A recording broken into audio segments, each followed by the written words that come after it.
I've made a soup out of kale and cabbage. Now we have about 2 pounds of greens here total. So you can make this out of any greens you like, but I would stay with sturdy or long cooking greens. So this could be a pound of escarole and a pound of kale, or it could be 2 pounds of kale, or it could be 2 pounds of chard, like Swiss chard. And you can use any mix of veg that you want, of course. But for me, the first time we made this, I used fennel and onion and carrot, because that's what I had, period. Fennel, onion, carrot here. I always add garlic to everything because my family loves garlic so much.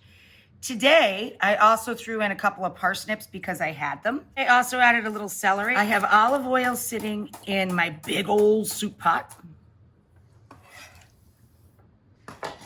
And we're going to get these sweating.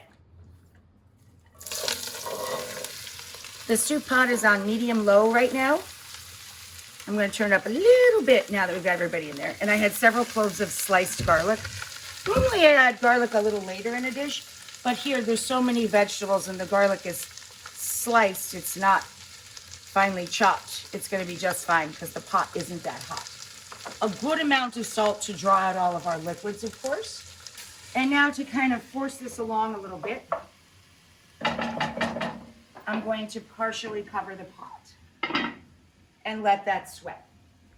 For the dish, we're going to use 2 cans of cannellini beans, or if you have the time, you can soak a cup and a half of dry cannellini beans overnight and cook them with bay and onion.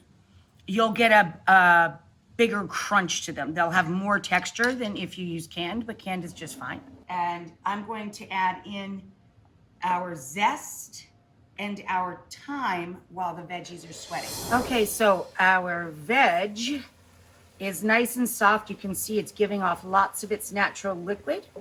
So now we're going to literally melt in our Nduja. This is our salami paste, about 3 ounces. Or of course, for vegetarian preparation, you can add the Calabrian chili paste. A round tablespoon of that. Get all of this cabbage in there so it can start cooking down as well. The core is still pretty raw on this guy because we peel away the outer leaves when we make cabbage rolls.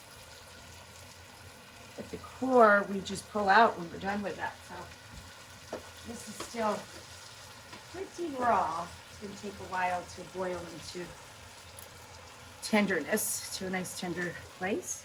So now if you want a lot of texture, if you want a super thick soup, you can pop the half of the beans into a food processor, or you can add some beans to the pan whole